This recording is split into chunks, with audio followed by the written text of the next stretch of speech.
Meu nome é Oriel, eu moro em um quilombo chamado Ivaporunduva. Ivaporunduva fica no Vale do Ribeira, São Paulo.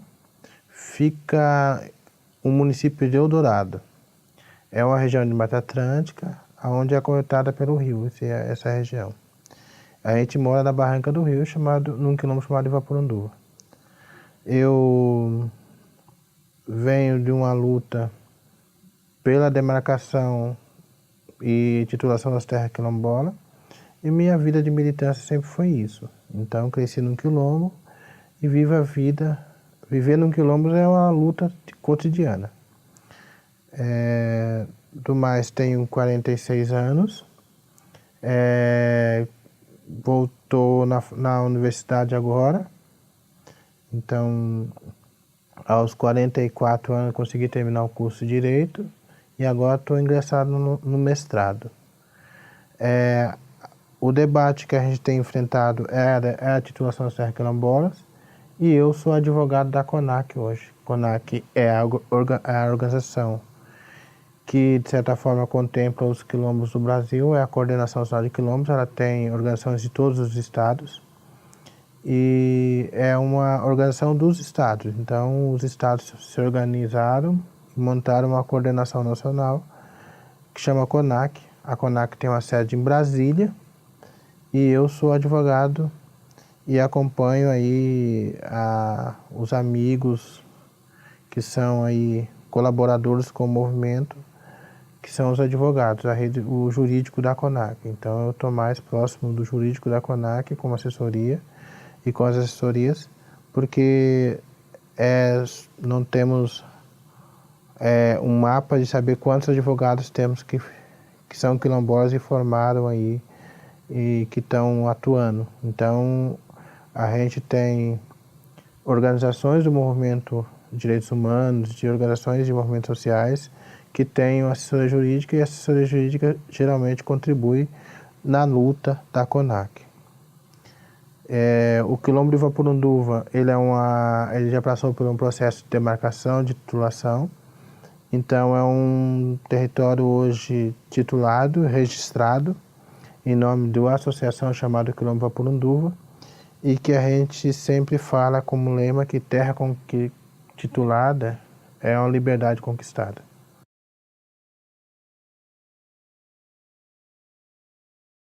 Os quilombos são agrupamentos de negros que fugiram da escravidão e montaram comunidades independentes, isso em vários lugares do Brasil. Nós temos hoje no Brasil cerca de 5.000 comunidades. Essas comunidades estão espalhadas aí pelos estados, pelo menos em 24 estados do país. E cada quilombo tem um jeito de viver próprio. Mas na maioria as terras são utilizadas de maneira comum. Então não tem um dono à terra, é uma terra coletiva. O jeito de apropriação do território é de forma coletiva, assim também como o jeito de vida. Então, quando constituíram quilombos, começaram a resgatar parte de suas culturas que foi perdida na travessia do Atlântico, mas também constituíram no Brasil também formas específicas de vida e de sobrevivência. Muitos são extrativistas, outros estão em áreas de mar, estão bem na área ribeirinhas, outros estão dentro da mata, outros estão sobrevivendo a uma cultura de subsistência, uma agricultura familiar, enfim. Esses quilombos estão espalhados e têm uma diversidade de forma de organização. Mas, na sua maioria, eu acho que a questão mais pontual é uma forma de resistência à escravidão. Então, a opressão sofrida fez com que a gente se organizasse e pleiteasse direito hoje. Então, o quilombo sempre existiu. A hora que o negro botou o pé no Brasil, ele já fugiu. Mas, conceitualmente, quilombo sempre foi falado de forma negativa. Quilombos é um espaço de vaiacultos, de vagabundos, e nós, quilombolas, fazemos uma leitura do conceito de uma outra maneira. Quilombo é um lugar de resistência, é um lugar de liberdade. E então esses nomes, muitas vezes não é muito usual utilizar quilombos, mas quilombos são terras de preto, mucambos, terra da santa, várias denominações hoje que são quilombos, né? É porque na época muitas vezes falar que era quilombola era o opressor que falava, né? Esses são os quilombolas, os caras que não se organizam, não gostam de trabalhar, preguiçosos. E nós falamos que quilombolas é uma forma de resistência, de luta para manter essa nossa vida e cultura.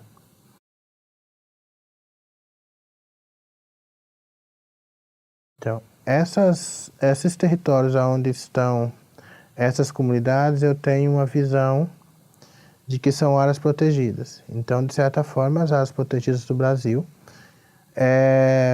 só é protegida porque tem indígenas e quilombos nela. Então, o Brasil só cumpre os tratados de áreas protegidas porque os quilombos indígenas estão lá, conservando. Então, a maneira que a gente conserva esses territórios é uma forma de contribuição. Então, a gente vai mais além ainda. Nós conservamos o meio ambiente, não depredamos. As áreas que passíveis hoje para conservação é onde estão territórios quilombolas, onde estão territórios indígenas. O jeito de nós vivermos não, de certa maneira, não destrói o meio ambiente, não é predador. E a gente até tem debatido que o Estado brasileiro e a humanidade tem que, de certa forma, a sociedade como um todo, tem que dar uma paga para os serviços ambientais. Porque, de certa forma, nós prestamos serviço ambiental, somos produtores de biodiversidade, né? Conservamos as matas, conservamos as nascentes, conservamos as nascentes de águas, principalmente. E isso é um jeito de conservar o meio ambiente. Então, de certa forma, nós protegemos. E a lei nada mais é do que reconhecer que nós somos protetores do meio ambiente, por natureza. Então, a natureza dessas comunidades já é de conservar. O respeito com o meio ambiente é muito importante. E temos aí uma luta que é um paradigma, na verdade. É como que a nossa visão de mundo com a natureza e a visão aí homogênea da natureza, do capital, né? Que acha que a natureza tem que ser apropriada, tem que ser vendida. E nós falamos, não, a natureza é um espaço de vida e que a gente tem que conviver com ela. Então a gente respeita a natureza. A natureza foi o que nos resgatou em algum momento, nos deu acolhida quando fugimos da escravidão. A natureza foi o espaço onde a gente ficou refugiado, onde a gente conseguiu resistir ali. Então, o espaço é um espaço simbólico. Ali estão nossos antepassados, está o nosso legado é isso, né? Conservar os nossos antepassados e passar para a futura geração o nosso visão de mundo. E a nossa visão de mundo muitas vezes não são compreendidas, porque as pessoas imaginam que um território quilombola tem que produzir, produzir commodities, por exemplo. E nós não estamos nessa fase. Nós vamos produzir comida, produzir alimento, vender produtos saudáveis. Nós estamos em uma outra vertente que é vender comida boa para todo mundo, se for o caso, se for para venda. Mas a gente pensa ainda no próprio sustento e oxalá a gente tivesse uma comunidade que fosse autossustentável. A gente ainda não temos ainda, mas é um sonho que a gente persegue. Então, de certa forma, a gente conserva o meio ambiente e espera que o pessoal entendam isso e ajude a gente a conservar. nós somos os guardiões da natureza, de certa forma, né?